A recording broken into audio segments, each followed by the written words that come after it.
Magic. So again, like I say, my loves, thank you for being here. And it's really nice to see, people that I know and people that I've not met before. Where to begin? So I've got a PowerPoint that I've prepared for you. I'm doing it properly. And I've also got loads of notes. So bear with me. So the big thing really, when it comes to this project, it's about human rights. And that's kind of my footing within all of this, children's rights, because children are human beings. And though I've been saying we're starting a school, it's really not a school. But at the moment, there's not really the language. We're still kind of stumbling around with the language to describe what it actually is. And, this is a place for young people that they will be able to come through the daytime. But when it actually comes to the word school, it's kind of the antithesis of that. And I know that there might be some people that are either watching the recording or that are already here that are already familiar with things like unschooling. So for you guys that do know what that is, that's more our vibe. But for those of you that don't know what that is yet, that's super cool. And I'm going to explain as we go on. So the big thing really is about building children up as opposed to trying to program them with something. And this is like the concept that's at the core of the whole thing that I'm going to continue to flesh out as we move through. What I would say is if you want to have a notebook so that you can, or a piece of paper, so that if you've got any questions, you can kind of jot them down, because then at the end, I will do like a question and answer portion of the thing, but I just want to go through it all so that you can tell you get the whole vision. And then if there's any questions following that, that's all good. And you can also shoot questions into the chat as well if you want to do that, but just know that I probably won't look at that until I've completed the PowerPoint presentation. So that, we can just kind of flow and keep it as concise as possible. So I'm going to share the PowerPoint with you now. Right, let's see if we can do this. Dun, dun, dun, dun. Do you see what I see? Can you see my PowerPoint? Can I? Yeah, sweet, thank you. Marvelous. So what I'll do, I'm going to put my face there, make my face a bit bigger, because I don't really remember. I think when you do a recording, it doesn't show anybody else's faces, but I'll double check on that. And if it is showing people's faces, I'll just whittle it down to this moment now when I've just put my video being shared, so that on the recording, nobody else's faces are going to be on there. So yes, here we are, the Crystal Seed, an agile, well-being and creative arts community for 5 to 16-year-old people. Oh, there we go. Oh, my face is in front of that now. So yes, who I am and what this is all about. So I'm kind of the seeder of the vision, and if you don't know me already, my name's Jyoti, and I'm a super spiritual person, and I'm also an activist, and I feel really passionate about both of those things, and the one thing that I will say though, that this isn't a community that's going to be sharing spiritual teachings or any kind of spiritual input into young people, because one of the big things for me is about not programming. Regardless of what we found that work for us, we're here to hold space for each other in all ways, but particularly with children. We're not here to program them in a specific way. I'm just gonna, let me just go back one. I've lost a bit of my screen. Oh, there we go. Yeah, we're all okay. Still recording? We're still recording? Don't say. I'm assuming that it'll be okay if not. So yes, my background when it comes to children is firmly rooted in playwork, and playwork exists to advocate for children. The whole field is there to be an advocate for children. So when it comes to children's use of public space, children's opportunities to make their own decisions, children's voices being heard, playwork exists to be that bridge. So that's where my anchor is and always has been and always will be. So anything else that I've done, I've always held that and will always hold that child-centric, child advocate place. You know, that's like the core footing.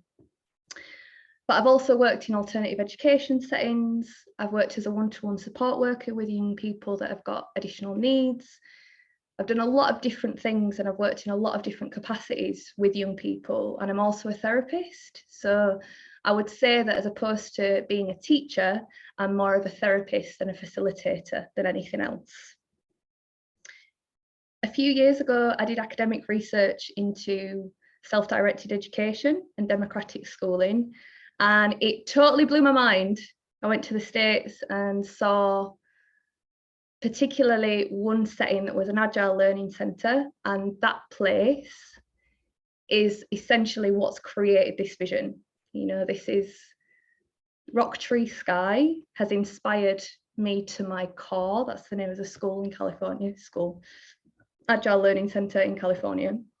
And as we go through, there are going to be lots of things that I make reference to in terms of Rocktree Sky, because that was the place where I saw all my utopian ideals around what a space for young people that existed on a day-to-day basis and was really an alternative to school.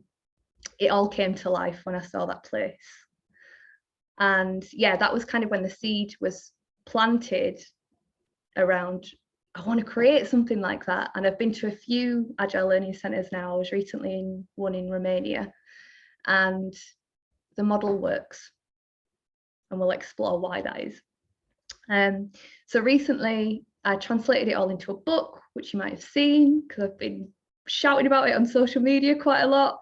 And it's called What to Do About School. And I would say, and I'm going to say this at the end as well, like if you are feeling this vision and you're feeling the vibe, I would suggest not simply for self-promotion purposes, but also for really getting to the nitty-gritty of the philosophy and the practice of what this is about.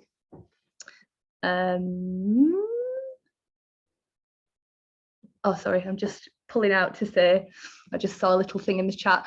Actually, I just would like to just stop screen sharing for a minute before you go, Kay. And I'm just gonna, if this is okay, bring the gallery up. And I'd just like to pull into focus Kay in particular, and Nick and Neil. I don't know if you guys want to just like put your face on and give a little wave, because these guys are the people that have been part of the brewing of this vision so far. So this is just to introduce you to some of the core players. Kay's got to zip off now. So thank you for being here. And thank you for everything so far. So I will return now to the presentation. There we go. So yes, though I'm the seeder, there are many of us birthing. So yeah, to loop back to where I was speaking from. So when it comes to the book, the reason that the book I would say is kind of important to have a little look at is because it's kind of the core philosophies revealed in the book that we're going to be operating from. So can you also make sure, whoops, I'm going a bit further forward. Can you also make sure that you keep yourselves muted? Because I know that sometimes it knocks out you muted. So the thing that my research really revealed was the need for us to totally transform the education system. I've known this for a long time. We've all known this for a long time, but the question is, how do we go about it? And again, the more that I've dug into like social activism and how change is actually created, it's grassroots, generally speaking, and it starts small. And it's about this like lighting of different torches. So somebody does, or a group of people do one project, one demonstration, and that then triggers in different places and continues to build. So it's about like growing out of the old system as opposed to breaking anything down and in like existing in resistance to. It's like, okay, let's create something different. And like I say, when I saw these Agile Learning Centres, I was like, dude, that is totally the thing. And the big thing about, you know, the way that the schooling system is at the moment, it doesn't fit the majority of people. There are some kids that totally thrive in it, and that's wonderful, but the majority don't. Not only that, it's very outdated. It hasn't integrated anything about what we now know about human beings, how they learn and develop. You know, it's like it's still operating on like really, really old research or ideas as to how human beings function. So there's so many reasons for us to outgrow what exists, but it takes us to come together to make that change, as opposed to being like, government, please can you do something? And I could say lots of things about that, but they're also very overstretched, like all of the different aspects of, you know, the local authority and the NHS. And this is again why then third sector organisations are so important, because we come in and we've got the resources and the energy, sometimes not all the money, but we've got the capacity to create the web, as opposed to, yeah, attempting to get more energy from what already exists when it's already kind of at capacity. You know, like if you look at a mainstream teacher, they don't have a lot of bandwidth to create change because the bandwidth is already massively stretched, even if they want to do it. So when it comes to agile learning centres and this idea of self-directed education, what I witnessed, and I'm going to explain a bit more about that later, but what I witnessed within these places and also within self-directed education is that not only was it amazing from a sort of children's rights perspective, and not only did it build really amazing things within the young people around making their own decisions and feeling connected to themselves and being able to relate with one another, it was also incredibly therapeutic. So for, you know, we've got this mental health crisis, especially with young people, and one of the big things when we're in a mental health breakdown, it's around not feeling in control of our lives and what's happening to us. That's kind of what generally, when you look at all of the research, that's the core piece that tips people over the edge. So the more opportunity that we have to be in control of ourselves and our lives, the better our mental health. Now, young people, the opportunity for that is becoming more and more and more limited, you know, for them to have influence over what's happening, which is why being in a space where you get to actually make your own decisions, especially for young people that have experienced trauma, you know, it blows my mind. It's like super traumatized young people then go into the most controlling classroom environment and are expected to be able to deal with that. And when they put two fingers up to it, they then get this label of being bad or defective that then literally writes them off for life. No, it's not okay. So within what we're creating here and what this is about, there are two sides to it really.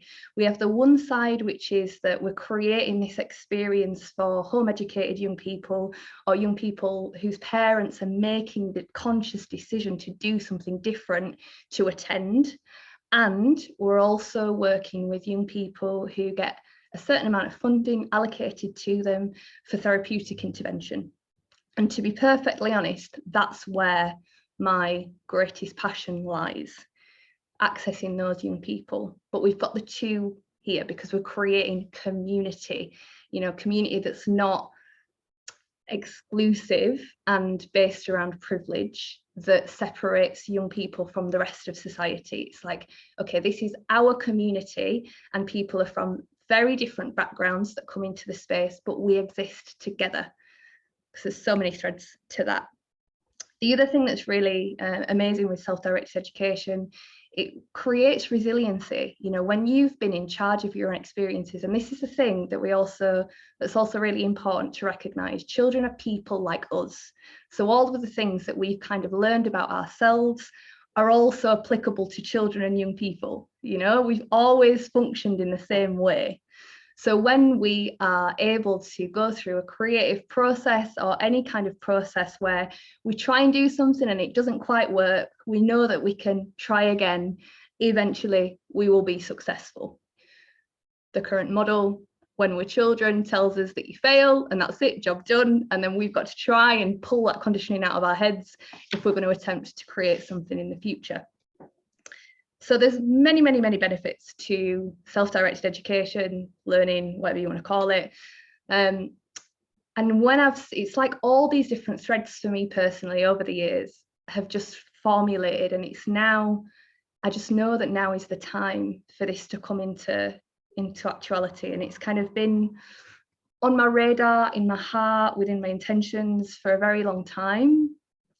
But the other thing to say is that I trust however this is going to come forward. So I'm going to share with you like the big vision today with a little bit of the smaller vision, but I really recognize, particularly because of some of the training that I've been doing at the moment around like social entrepreneurship and all that jazz, that, you know, starting small is the key. So you start small and then you build outward from there. And one of the reasons that I wanted to share this today, or at this point in the journey, considering that we're intending to open in September, was because it's all dependent on how many people are interested into the size of the building. You know, it's like into how many people I need to employ, into the numbers and the money and all these different things. So I kind of needed to gauge the interest now, share with the world what we're doing. And the other side of that is, you know, if people are watching this whose children are already in mainstream and they're considering something alternative,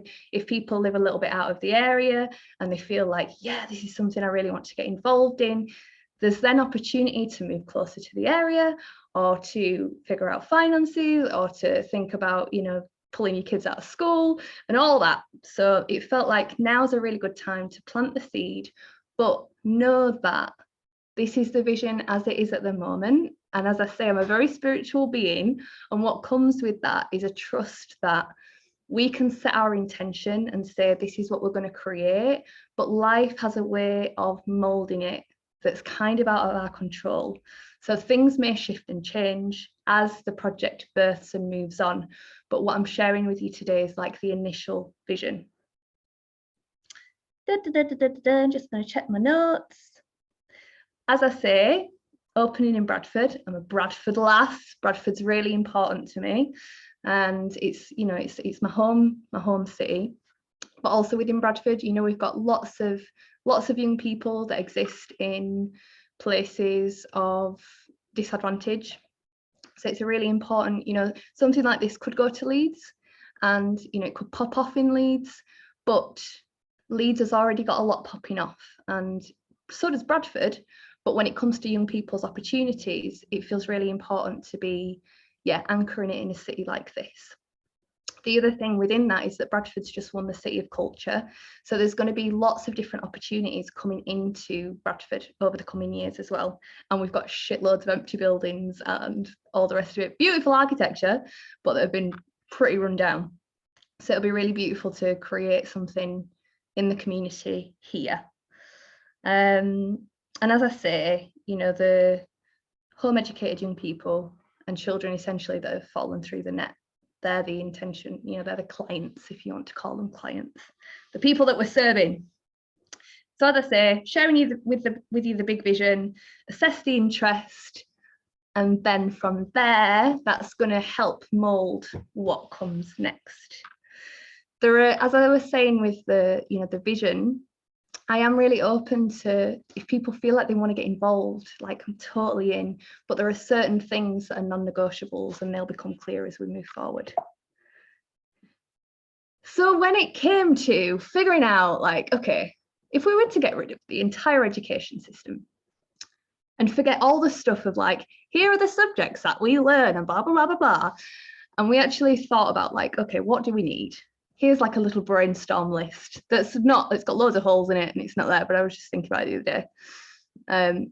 So an understanding of our health, you know, our bodies, our minds, our emotions, because as we are all, I know that everybody on this call is of a certain ilk, and, you know, we've had to kind of figure this out like backwards. We didn't get any of this stuff taught to us, and it's been through trial and error, I think, for a lot of us, like, shit, I need to figure this out, that we've kind of got an understanding. So yeah, we need to understand that.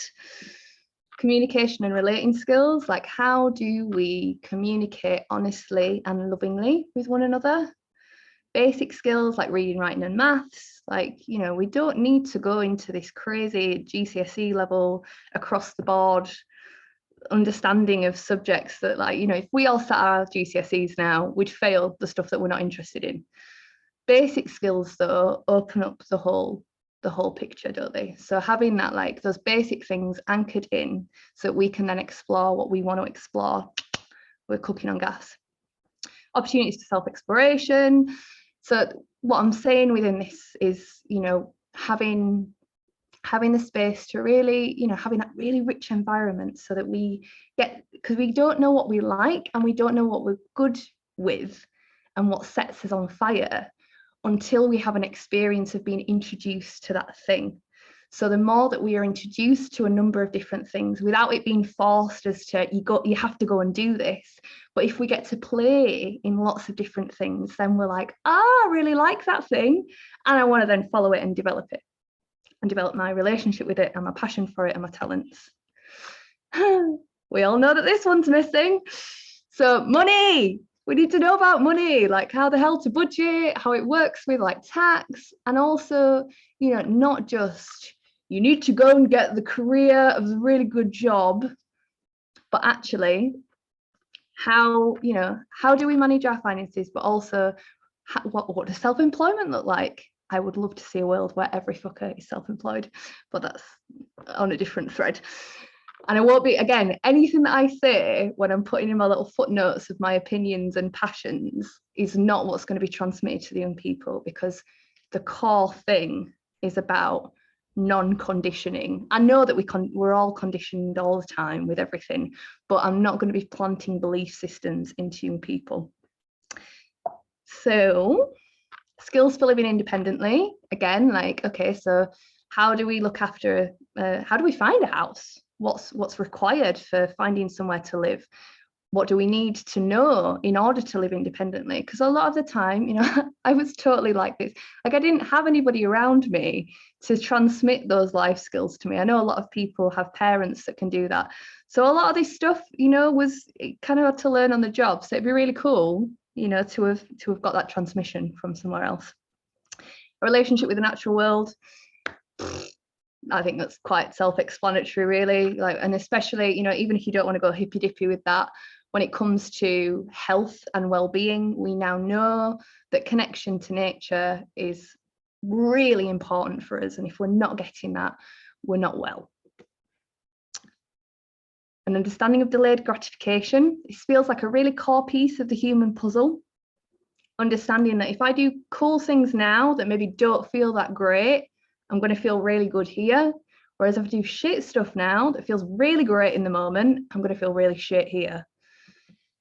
I'm swearing quite a lot. Sorry for anyone that's offended by that. I'll try and rein that in. An understanding of balanced relationship. You know, okay, so if I give to you and you give to me, how does that work? And, you know, really understanding what it is to have balanced relationships. Feeling into, you know, what is it that I need when I'm in meltdown or I'm in trigger? And how can I meet that need? And then being able to communicate that to other people if it's something that we need support with. And in the same way, understanding, okay, that other person, when they're in meltdown, actually they need a bit of space or they need a cuddle. Knowing that about ourselves and each other, again, means that we can look after each other and exist in lovely ways. Abilities to self-reflect. So again, like, okay, so if we're moving through the world and we've been a bit of a dick and we're not able to look at ourselves and recognize that that's, you know, that we've been out of integrity, or if we're not really able to sit and look at ourselves, we just end up in a cycle, don't we, of like, we're stuck in a, oh, I've got a little chat message. Said that I wasn't going to open the chat, would I? Yes. I'm not going to look at the chat again, just FYI. So yes, abilities to self-reflect are really, really important. Understanding where we end and another begins. Boundaries, especially in this country. We're taught to be really sweet and nice and self-sacrifice. So yes, boundaries. Opportunities to assess risk and danger. This is a really important one. You know, if we haven't had the opportunity to assess risk, then we go one of two ways. Either we can't take the risks that allow us to grow, so we end up stuck, or we put ourselves in danger. So opportunities to assess risk and danger. Access to the local community on a like transport level, but also on a like a, how do we connect in with the local community on a relational level? What's on offer within our local community? Chance to rest and integrate. Again, really, really important for us, and something that, you know, our conditioning doesn't really You know, we're praised if we are busy all the time and busting a gut, but it's really important that we learn how to rest and integrate. So really, when I was like feeling into, okay, so community, life skills, loving relationships, there, I would say from all of that, the things that we actually need to be all right as a human, you know, so that we can go and make money, we can have a home, we've got loving relationships, and we know what we're doing within our gang. But none of that is possible without self-esteem. And this is the thing that's kind of come through all of my research on an academic level, on a traveling level, on a therapeutic level. Like, self-esteem is the key for it all. So if we are going to intend to create something within children and young people, if there has to be one thing that we are here to grow within young people, it is that. So how do we actually do that? There are lots of ways that we build self-esteem. So we've got making our own decisions, because that allows us to know that we can trust ourselves. If we don't get to make our own decisions, we don't develop that trust in ourselves. And if we don't trust ourselves, we don't have self-esteem. Being able to see our talents, you know, when we're able to be like, whoa, I'm actually pretty good at that thing. If we have the opportunity to be in a world where that thing, you know, and this is something that's really not available at school a lot of the time, unless you're academic. The academic kids, great, they get all the gold stars, loads of self-esteem. If you're not academic, you might be able to see yourself succeed a little bit at this thing, but because of this weird hierarchy of subjects and skills, so yes, being able to really say like, yo, I'm good at that and I'm going to keep building that. Consent is another really big piece of self-esteem. You know, if a human, whether they're young or old, has never had their no respected or has been forced to do things that they don't want to do, it destroys self-esteem. Healthy horizontal relationships. And essentially what I mean by that is relationships that look like this instead of relationships that look like that. If we are constantly here, and we've got these people that are powerful, more powerful than us, you know, whether they're peers or adults or whatever, again, we don't feel good enough. So it's about how do we create relationships that are like human to human, regardless of any social aspect, being loved and affirmed exactly as we are. So again, you know, some of us have had experiences with people that have really loved us, but a lot of young people don't get that transmission. So this is something that's really important for us as other humans to be focused on, and yeah, experiences. So close your eyes for a moment and yeah, trust me. And if you don't, you can keep your eyes open, it's totally fine. But I invite you, if you fancy, to close your eyes for a minute. And I just want you to use your imagination. You can just listen to my words and let my words guide you through something. I'm not going to make you meditate or anything like that. I'm just going to share a vision with you. So I want you to imagine that you're walking into this building. And as you walk into the building, you can hear loads of children being really happy. And it feels amazing. You walk in and it's just like joy, this joyful transmission. And to your left, there's like a beautiful library corner, and you can see there's a couple of young people gathered around with an older person, and they're reading a book together. And as you kind of walk through the space, there's quite a few children that are like bezzing around a little bit, and they're playing some kind of a game and they're really engaged. And then at the back corner, there's like a group doing a textiles class. They're doing some learning around making clothes at the side of a couple of other young people that are engaged in their own creative pursuits. So one might be painting, another one might be like making a little figurine. And then over in the back corner, you can hear some music, and there's a couple of young people having a jam. And then there's a mentor at the back, an adult at the back, who's showing a couple of young people to use these big machines that support them to chop pieces of wood so that they can build this thing that they've designed. And what you can see all around the space are young people that are really engaged in what they're doing.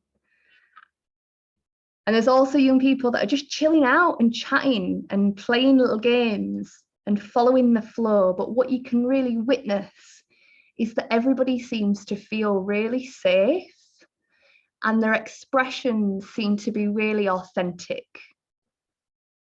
The adults in the space and the young people in the space are all able to wear what they want to wear. They are who they are, and it's really welcome. It's a really inspiring space.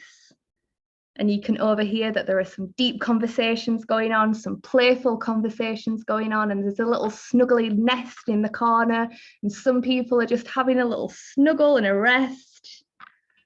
But what you can really witness is that these are people connected to themselves. And with that connection to self comes this self-esteem, because there's a fulfillment. And when we feel fulfilled, we feel good. And what comes with that picture is this trust in self, which then lends itself to trust in one another. So you can allow your eyes to open if you did allow your eyes to close. And what I want to say is that that vision that I just described is not just this utopian thing. That's what I've seen. Everything that I just shared with you then are things that I saw when I was doing my research. They've been actualized. You know, it can, especially with young people, community can be really harmonious, but there are also lots of tools that support the harmony, which we're going to come into in a little bit. So I'm going to just switch myself to this side of the screen. I don't know if you can see me in a different place now, but it doesn't really matter. So the philosophy, this is a really important, this is the kind of the foundation really is in the philosophy. And this is the thing to get on board with if you are wanting to be a part of this. So the first piece is that children are people. And I know that that might sound really weird, but children are not seen as people as a general rule. You know, this isn't something that we tend to believe in, and it happens really unconsciously. You know, we just recognize children as these like secondary, not yet people. But within this space, within this vision, children are whole people that are whole already exactly as they are, and that we trust them. We trust young people, as opposed to, because it's so bizarre, you know, when we meet another adult human, we automatically, generally speaking, unless they give us shifty vibes, we automatically trust each other. We're like, yo, until you do something that betrays my trust, I trust you. And I might not 100% trust you and leave you with the keys to my house, but we treat each other with that respect that's based in trust. Whereas with children, it's kind of the opposite way around. Like there's an automatic distrust, there's an automatic disrespect. And then if they're good enough to earn our respect, then we might give them it. Ooh, makes me so sick and mad. So we're not doing any of that within our philosophy. The other piece within the philosophy, there's many pieces, but consent. So young people being able to say yes and no to everything that happens to them is what this space is all about. There is relational stuff within that I'm going to share with you how we kind of work with that. But saying yes and saying no, and this I think is the thing that we're really recognizing now on the planet, is that it's really important. Like consent is incredibly important, and it's something that previous generations, you know, maybe didn't have the privilege to be able to explore. But now that we're creating these social revolutions simply by existing in the time that we exist within, we know how important consent is. The other massive thing that, again, you know, when I was saying that schools have not really caught up to where we're at in research and in research, learning is constantly happening, especially for young people. You know, it's not that this prescribed learning experience is when kids learn. That's utter nonsense. Perhaps the memory, you know, if we're going to like force people to remember information, that might be like a set up activity. But when it actually comes to learning, especially, you know, when humans are younger and they're in this like more spongy time before they've got to adulthood and their brain's a bit more full, learning's happening constantly through everything. So if a young person is sat chilling out on a couch they are integrating their learning. Something is happening within that experience. It's not that they've checked out. So everything that they choose to do with their time is adding to this rich picture of learning and development constantly. Forcing doesn't end well. Coercion is not happening in the space. We're not going to be bribing, we're not going to be forcing, because when we're doing that, again, this is one of the really big things. We separate how we treat adults and how we treat children. If we are in a relationship and you manipulate me or you try to manipulate me, I'm going to be kicking it off. Yet with children and the adult-child relationship, that's totally okay. Of course you're going to manipulate your children. Of course teachers are going to manipulate their students. There's going to be this reward and punishment scheme and all of this stuff. So no. And what I'm going to introduce you to is it's more about the systems in place within the community as opposed to this pushing of rules. The other piece, or the next piece, so this idea of self-motivation. When a young person, when a human is motivated from inside of themselves, they're in alignment and they're going to know when they want to say no. They're going to know where their edge is. Whereas when they've been conditioned to be good, or when they've been attempted to be conditioned to be good, they're either going to super pleasing, and yet they might get all the gold stars, they might get all the A stars, and then they're going to get to 30 and they're most probably going to have a nervous breakdown because they've never been able to get it wrong. They're trying to be perfect. They've had all this positive reinforcement around being perfect, and a human being can't do that.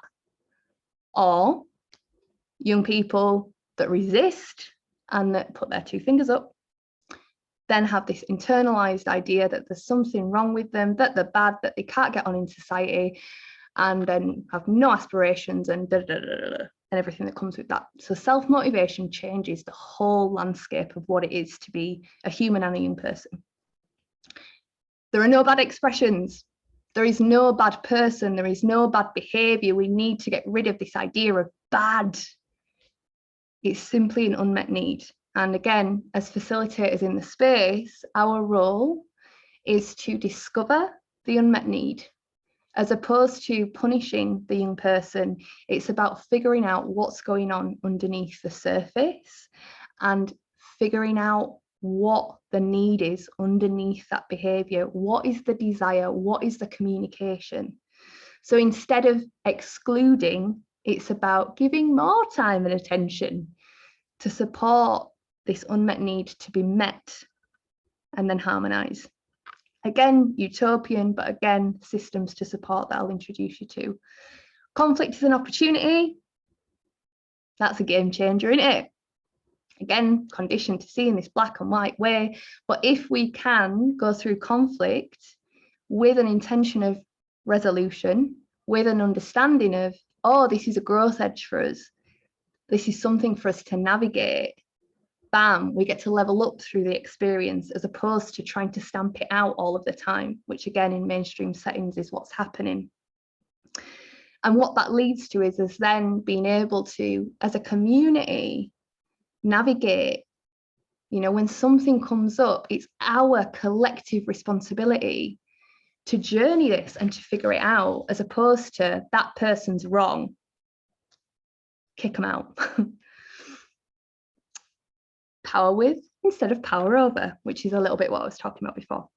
So this idea that if we have these systems in place, we can then share power within the space, within the community, as opposed to needing a top-down structure, as opposed to needing an appointed person. It's really about the system that enables the group participation.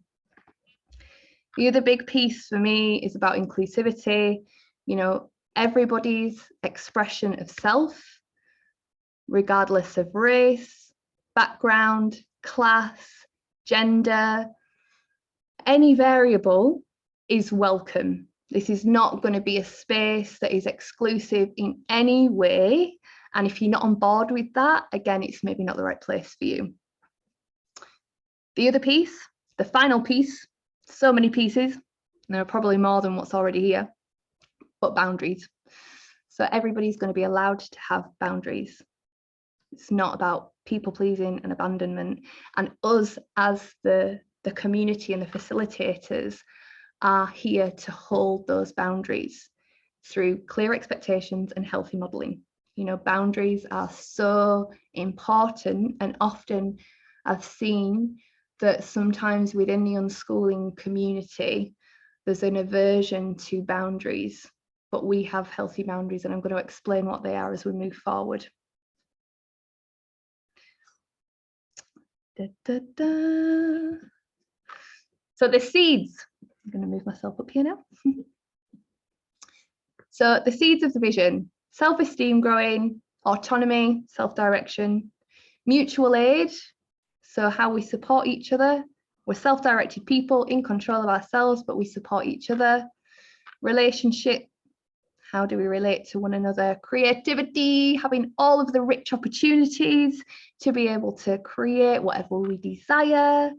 Agile democracy, which is about how we can create that horizontal community using agile tools, which I'm going to come into. Play should have probably been like a lot bigger. Play being everything. If we can crack the code of playing through life, we're bam. You know, and in play work, the play work definition of play, which is kind of ironic because we don't define play, but that it's personally chosen and self-chosen, personally directed, and intrinsically motivated. So it's all about what comes from inside. We decide that we want to do it, you know, and again, if we can create a world where everybody's operating from that space, we're on it. Inclusivity and rich opportunities. So as I've said there, we're an adaptation of an Agile Learning Centre, which were the schools centres that I saw within my research. So the seeds and the philosophy actualise through two things. I need to drink some water. The environment and the culture. So it's not about, here's the curriculum. This is what we're going to learn. This is how children are going to get from A to B. We've drawn a line. This is the line. This is how the learning happens. No, we know that doesn't work. We know it doesn't work. We've got all of the evidence that doesn't work. So this kind of setup is more about the underneath. Like, we provide an environment and a culture. And within that environment and that culture, everybody's free to follow their own flow. So I've split it into some P's, because when I was doing it, I was like, oh, all these words begin with a P. So we've got the P's now.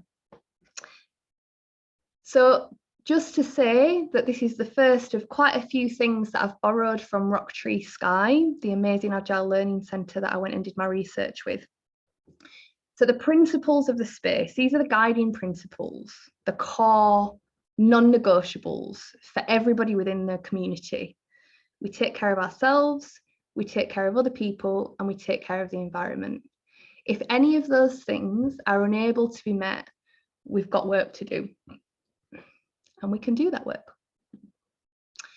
All of this is enabled through the processes. So as I was saying, these systems in the space are what enable this participation to happen, as opposed to it being, you know, these people have got a bit more power, or that person's got a bit more power, and you need to get those people or that person on side in order to make something happen, or in order to solve conflict.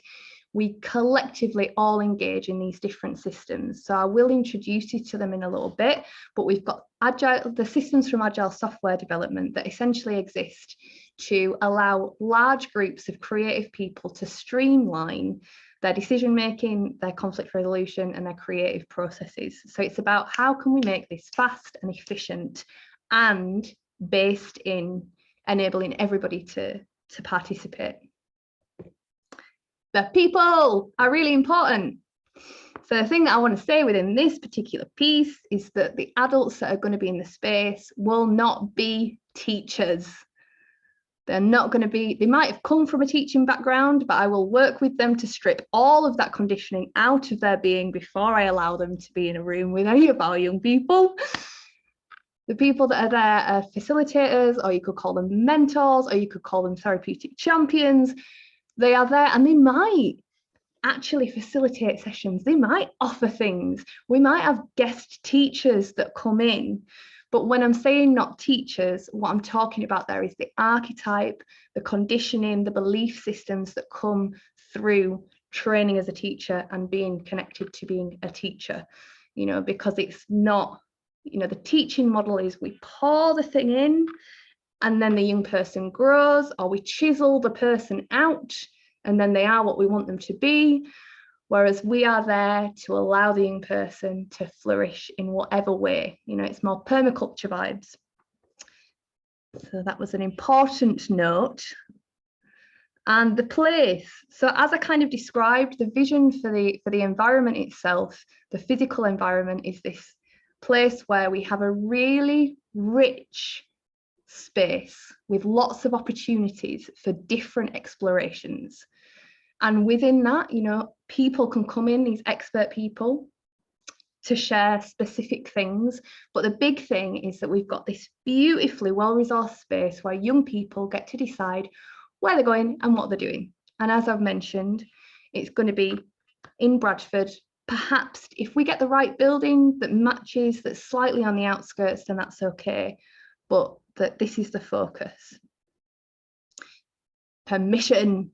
So permission is the key.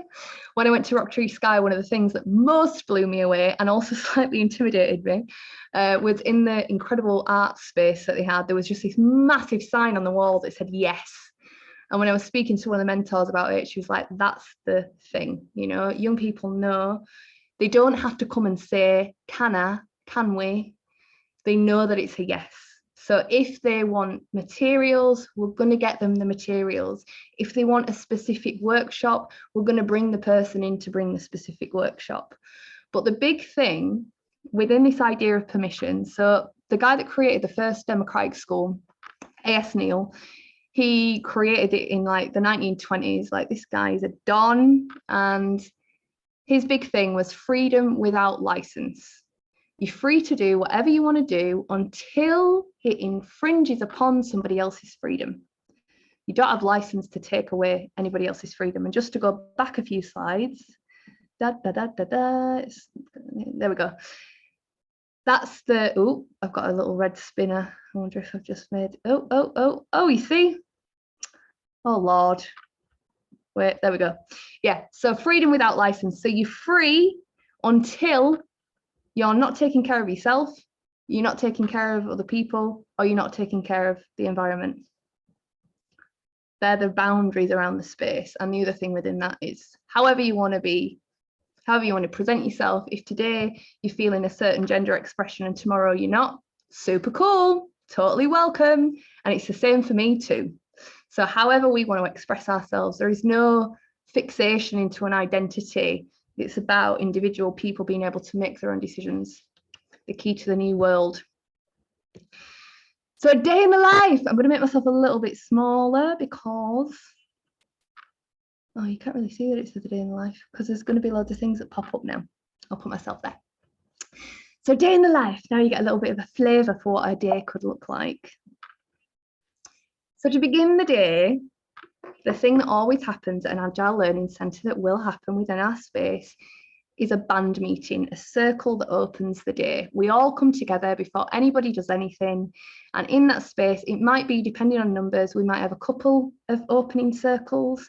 We might have one for the younger gang, one for the older gang, or it might be all of us together. It all depends on, how this unfolds in the ways.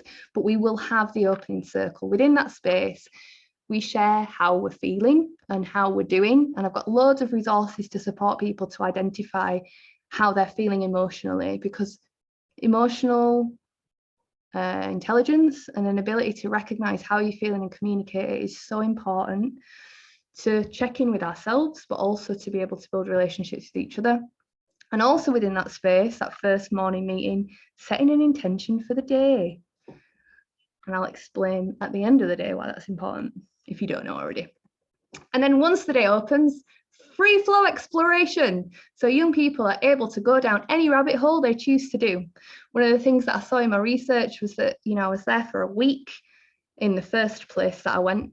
And I witnessed as young people, there were certain young people that were really engaged in a project, and they literally spent all day, every day, gathering the skills and doing the thing. Like the one thing that I always talk about is the stop motion animation film that a group of them were making. They'd built all of the little miniature things themselves, which had taken weeks and weeks and weeks. They'd then taught themselves how to film, and they were then in the editing process. So this is like months and months of a project that brings in so many different elements of learning and so many different subjects and skills and all of the rest of it. So within those free flow explorations, youth and mentor offerings and requests. So they could look like, this is an example, and again, this is something that's borrowed from Rock Tree Sky. So examples of things that could be happening throughout the day: farm chores, sculpting, Lego creation and play, free play, making music, chaos tag, storybooks, jewellery making, gardening, baking, free writing, social justice discussions, crafting, sewing and beekeeping. I know people that facilitate all of those things. And the way that the week is organised, this is one of the Agile tools, is with a board that looks like this. So this is from when I was in Romania. So you'll see we've got the Romanian days of the week at the top, but nicely translated because I was there. So you can see here, this is a weekly schedule. So you've got the times down the left, and up the top you've got the days. And you can see that there are all these different post-it notes. So the way that it functions within an ALC for what people do through, or what we offer, at the beginning of the week, everybody gets some post-it notes, young people and mentors, adults in the space. Everybody then is invited to make requests and offerings. So if somebody wants to facilitate a workshop around jewellery making, they put that on some post-it notes. If a young person, everybody wanted to play Dungeons and Dragons when I was in Romania. So there were like 20 different young people that requested that. So it might be that they want to play Dungeons and Dragons. So then you've got all of these requests and all of these different offerings that everybody is collectively put into the pot. And then as a group, we go through and we create the timetable together. So it might be that we make a rough draft, you know, each person that suggested the post-it note suggests where it goes, but then after might be like, oh, but that clashes with that thing because things happen at the same time. And I really want to do that thing. So if we can, we're then able to fiddle around with the post-it notes and make a schedule that is collectively created based on what we've collectively decided that we would like to offer and what we would like to receive as well, which is super bloody cool. So some more examples, I'll move myself to the other side of the screen. Some more examples of things that might happen in the space. Maths puddles. I kind of feel like I'm in a puddle with maths. Archery, fractions, physics experiences, rocket launches, poetry, role playing, wood shop, community activism, model making, tie-dyeing, fantasy play, gymnastics and dancing, stop motion animation, game time, letter writing, electronics, foraging, book club, fort building, painting, digital drawing. Again, out of all these things, I know people that could facilitate all of those.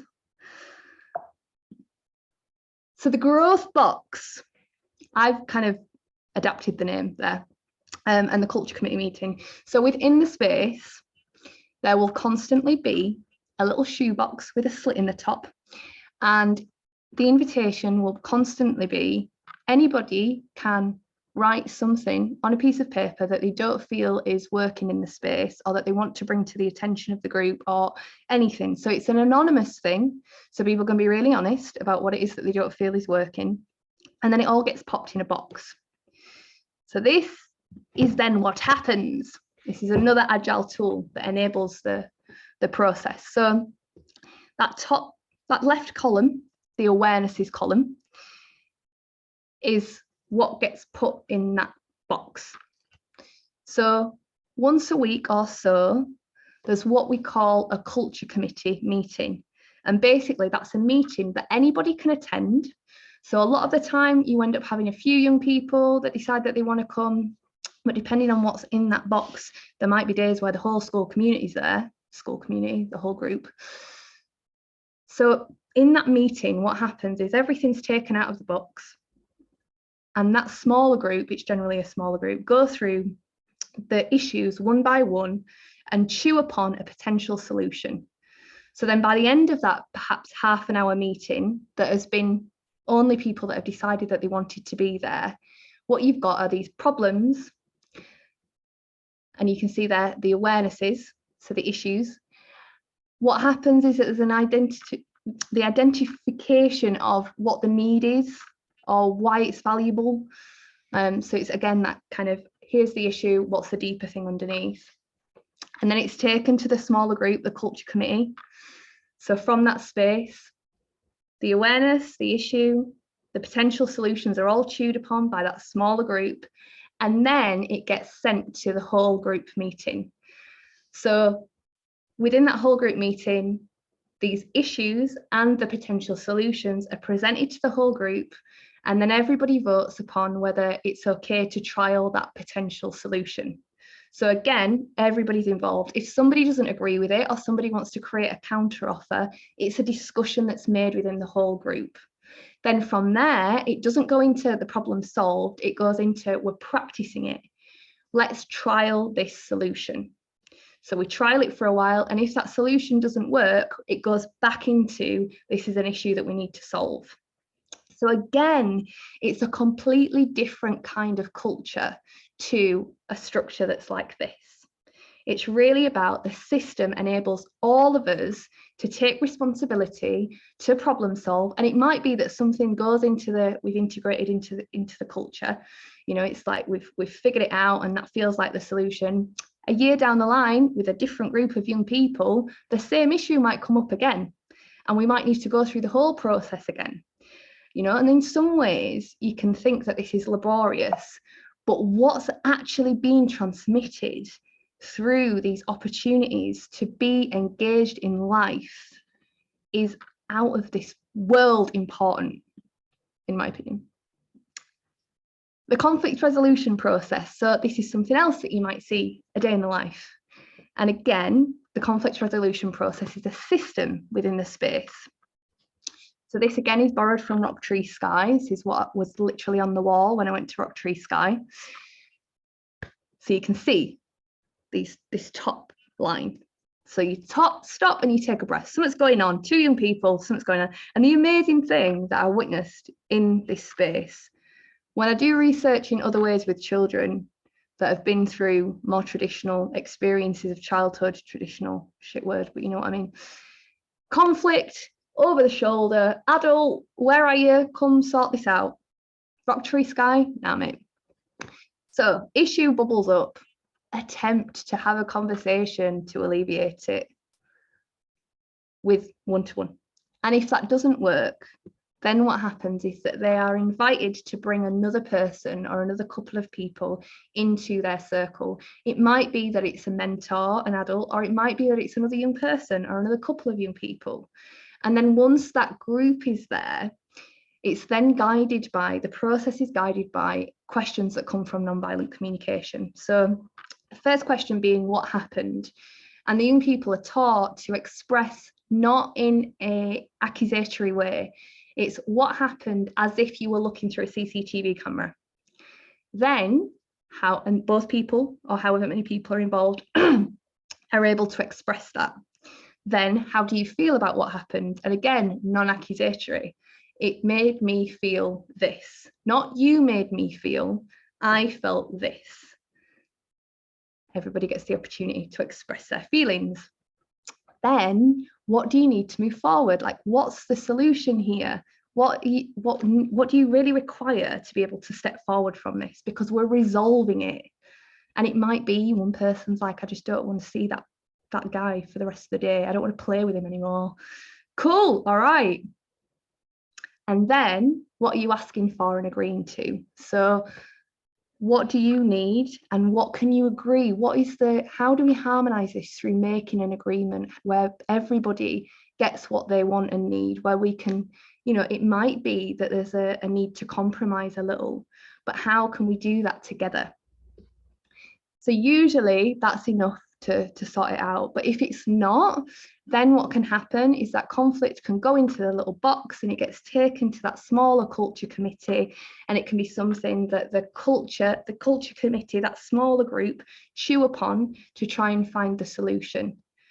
And again, that can then be taken to the whole group community if it needs to go to that point. It's magic.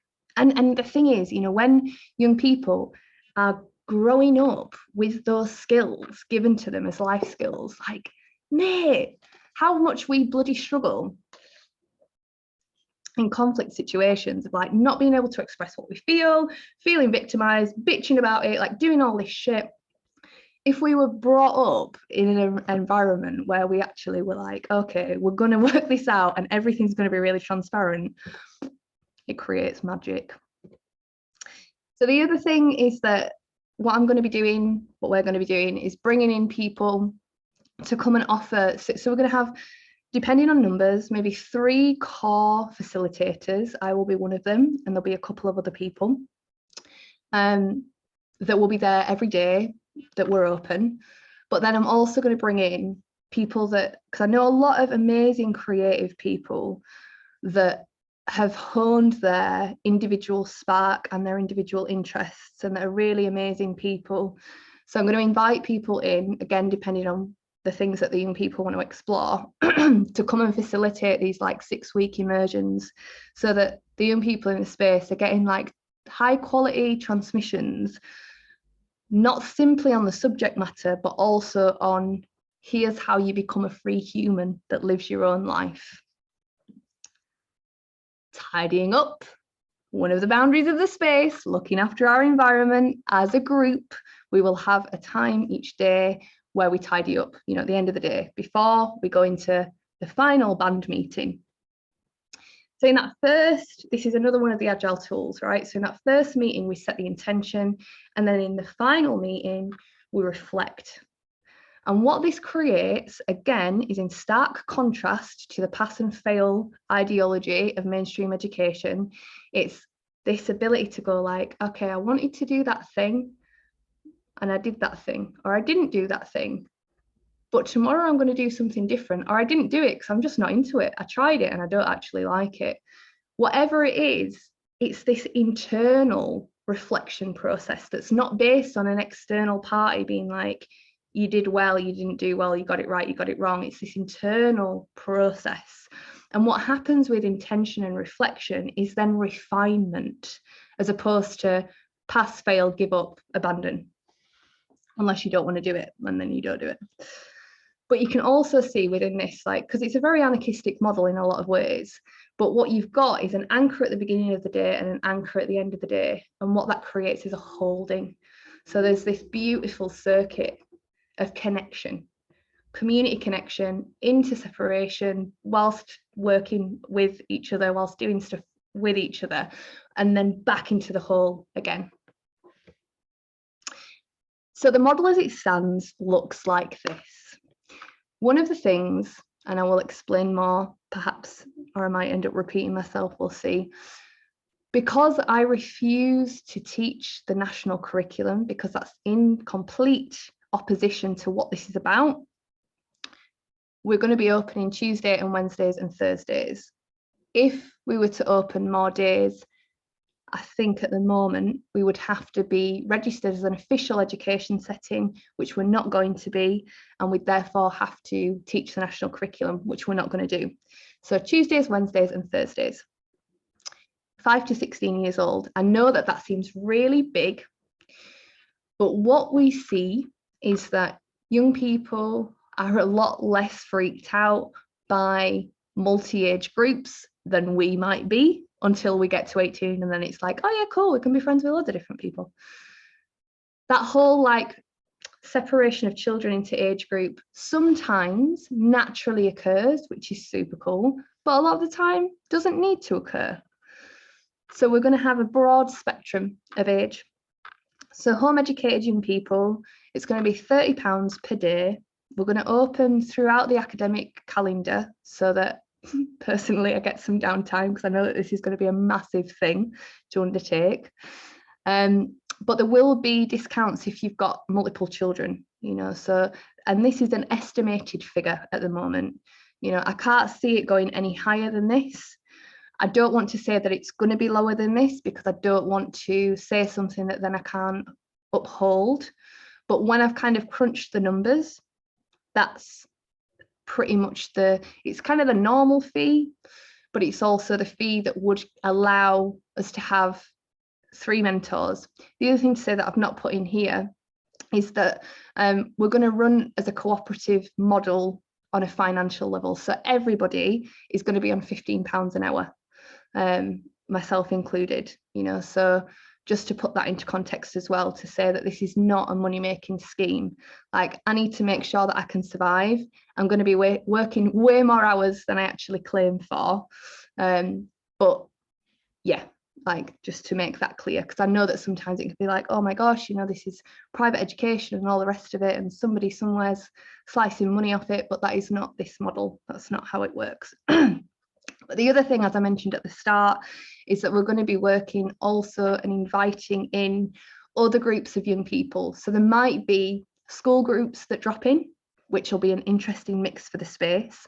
But what we see within these communities is that the young people that are there from the start, that establish the culture, hold the culture. And we're also going to be inviting young people that have got one-to-one support workers, and young people that can access like additional funding from the local authority due to whatever additional need that they might have. And we're going to run from 9 AM to 3 PM.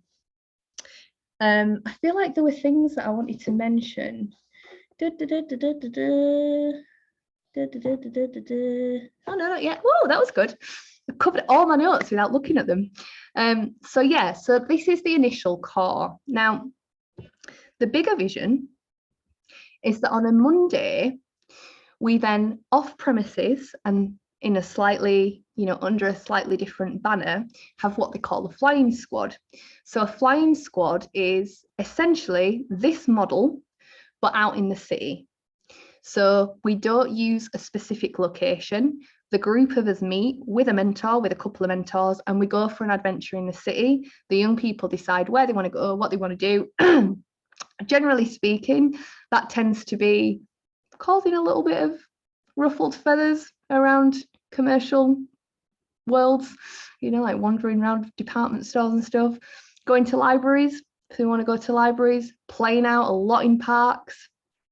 So it's about how young people can take ownership of the city, essentially, and how we can allow them to be more present in the space and to be like representing youth community. But also what this would mean is that we can kind of have an extra day of the provision that's not official.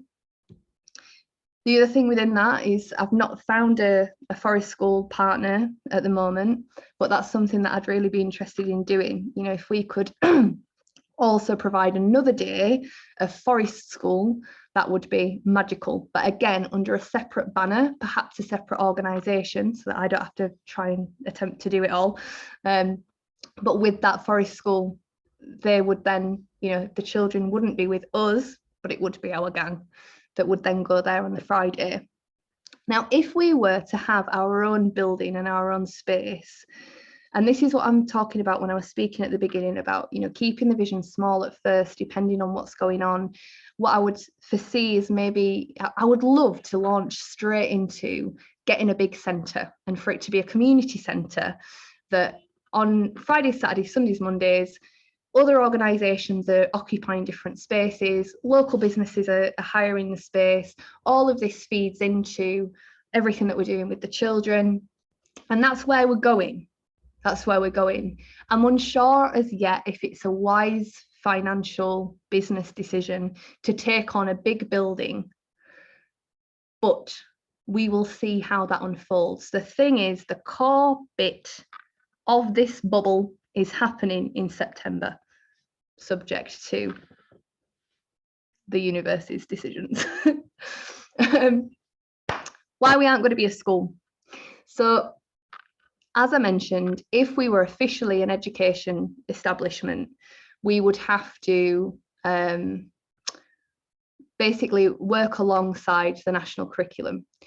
But the other thing within that as well, so I went for a meeting with an amazing woman recently who runs a really cool advocacy organisation for young people, where they, from what I can gather, go and assess children's services, young people assessing children's services and producing reports to be like, We actually are the young people and you're not quite getting it right, which is really cool. But when I was speaking to her, she was like, wow, but all of your outcomes are nowhere near education outcomes, they're well-being outcomes. And what this means, again, is that if I'm approaching schools or if I'm approaching other third sector organisations that work with vulnerable young people or young people with additional needs, I don't need to say, I'm going to meet the outcomes for the education stuff, so come and spend your money with us, come and spend that local authority funding with us. I'm able to say, we're going to meet your well-being outcomes through creativity, because that's what we're about. So I'm going to stop using the word school from now on, now that the people that have gone ears prick up, oh, an alternative school for my kids.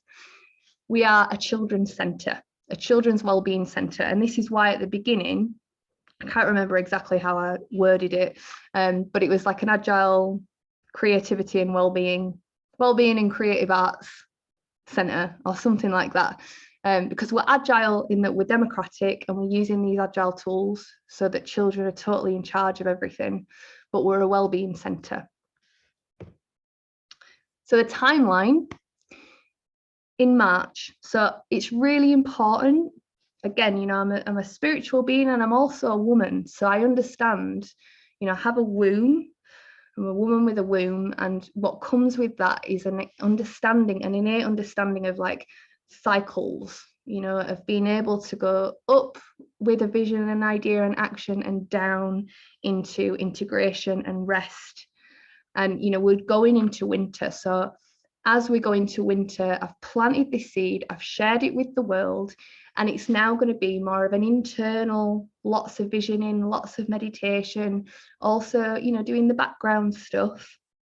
But not much is going to be happening until spring, because we're working in natural time. We're working with alignment with everything else that's there.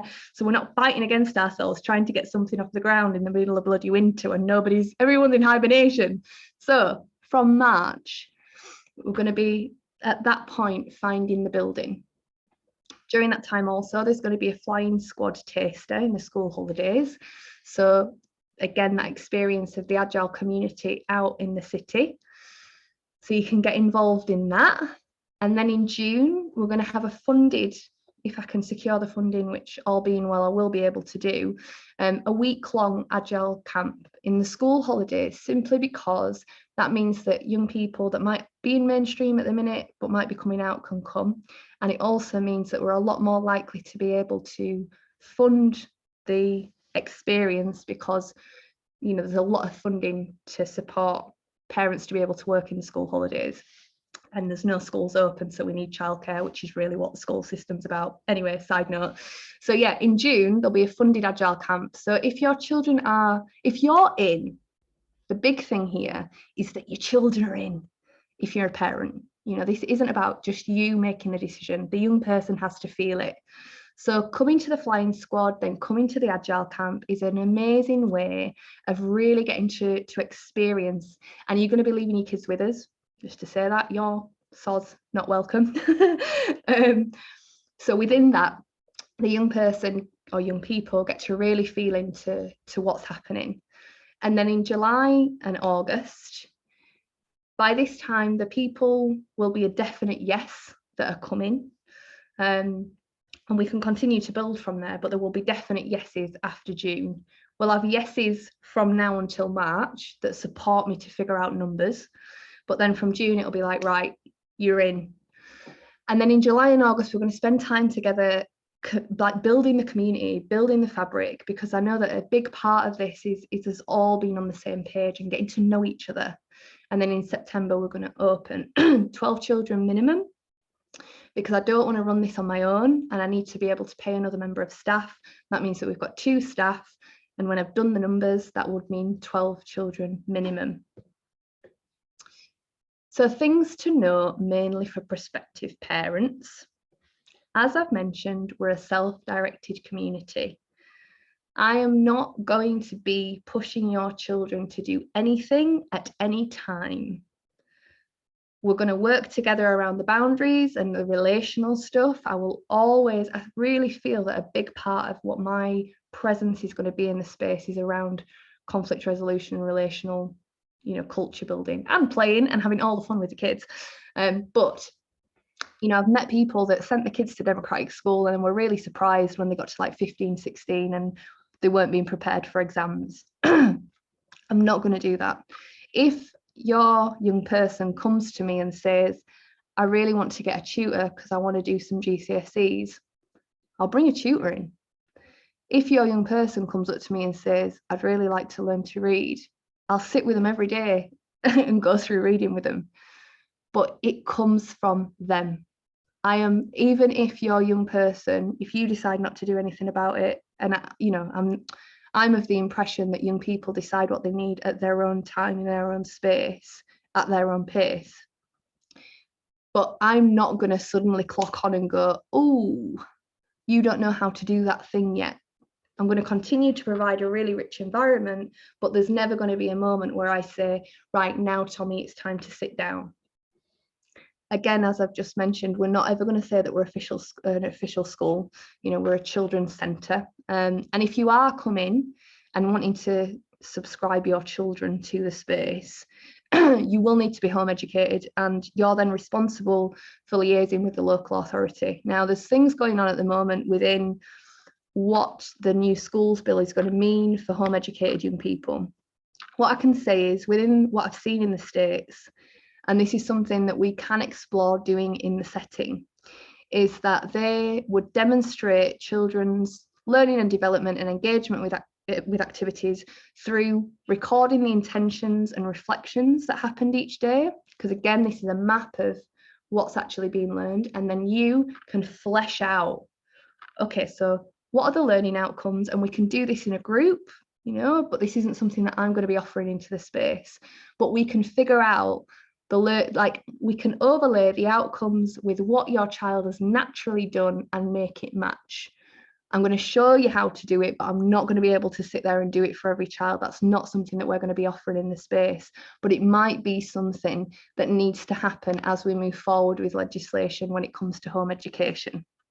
So as it says, you're 100% responsible for your relationship with the local authority. So yes, there'll be loads of amazing juicy stuff that you can get out of the space. And the other thing that we can also explore is taking photographs. So one of the things that the school centre that I went to see in the States did was that they had like Google Drive documents for each of the young people that had lots of pictures of things that they'd been up to and the intentions and the reflections. So we can explore all of that, but it's going to be down to you. Saying that now. The Agile camp will be a trial opportunity, but then you'll need to sign up for a term in order to attend. It's not going to be, again, because it does really come down to funding. This is the best thing that I can offer. And you can choose to come one day a week, or you can come to choose to do 3 days a week. I will decide which that one day is, because what we need to make sure is that on one day of the week, all of the whole youth community is there for one day, and then on the other 2 days everybody else is there. But if we've got this this experience where some young people come on a Monday or a Tuesday, some come on a Wednesday, some come on a Thursday, that means that we can never have the whole community together, and that's really important for this model. So you can come on the one day, whichever day that decides to be, or the 3 days, ideally the 3 days, but I also understand that funding is an issue and all of the rest of it. The other thing to say is that unschooling and this non-push approach is scary, and I really recognise that, and this is something that we are going to be able to offer support with. I'm very well versed in holding circles. I'm a therapist and I've done a lot of group therapy things. I've facilitated a lot of group therapy things, so we will be able to, perhaps every week at the start and then every month as we move forward. I'm not going to hold myself to the specifics of what I just said. This is just ideas, but on a regular basis, we will be able to have support circles. So don't worry. You're going to be worried if you do step down this path. It goes against all of the conditioning, but I've done all the research. I'm the living example, and I've seen the children that then graduate as well and go off to colleges of their choosing based on, and not only go to colleges of their choosing, They have a tiny percentile of dropouts in comparison to the majority that have been through mainstream education, because they know what they want already. They've chosen to be there because they love it and they're engaged. I've written quite a big thing now. I'm just going to read it to you. This centre is about young people blossoming into themselves, having a loving relationship with life, understanding who they are and how they function, and gathering the skills necessary to form strong, loving and balanced relationships. That's the core. We're not simply creating an alternative to school.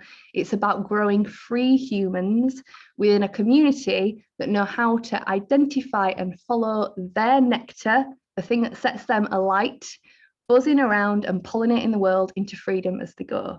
So when we are in alignment with what we really desire, when we found our thing, we buzz about spreading really cool stuff, accidentally, just like the bees. Recommended reading. If you want, I can share these slides with you, or you can take your phone and take a picture of these now. As I've said, it's not just self-promotion. My book is there, but it's because, you know, it really dives deep into the why and how and the what of everything that we're going to be creating in the space. Free to Learn by Peter Gray, What Schools Could Be, How to Talk So Kids Will Listen, The Yes Brain, The Whole Child, Dumbing Us Down, Self-Design, The Teenage Liberation Handbook. So these are really, really juicy books. Again, I can send you the slides so you can have a look into those. Websites. So I would really recommend having a look at both the Rock Tree Sky website and the Agile Learning Centre site. The other two are really interesting and places that I've visited during my research that are democratic, but they're not Agile Learning Centres. Rock Tree Sky was the place that I went and did my research, as was the Open School actually, but Rock Tree Sky was the Agile Learning Centre. And the Agile Learning Centre's full website is really, you know, it's full of really good stuff that again can support you to dive deeper in. So we kind of come to the end. Were there other things?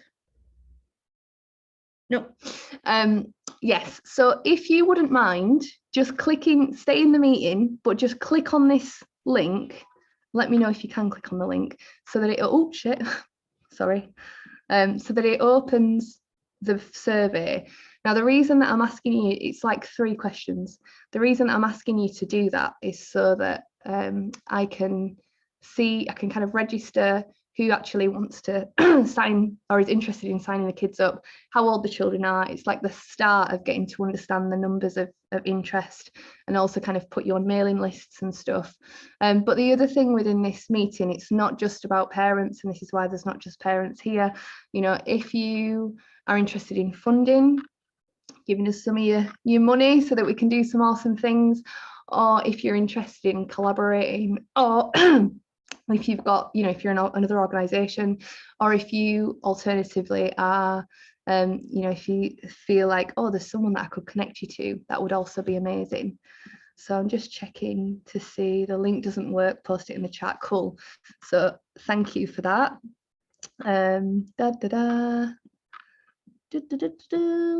Hold on, link. Oh, okay, hold on. This may be a little bit more difficult than I thought. Bear with me one moment. Da, da, da. Oh, look, and all your lovely faces have popped up. That's nice. So there's the SurveyMonkey link. So yeah, so I've put it in the chat. So if you want to copy and paste that, that'd be amazing. I'll just make a note of it, or I can equally send it out at another time. Thank you for sitting through that. I know that it was long and it's Zoom, so everyone's eyeballs are like, but I do want to just open the space for questions. And what I'm going to do is just, I'm going to stop the recording and then I'm going to start the recording, so that again, if people watch up on catch up, they're not going to be sat here for 10 years. So I'll stop that.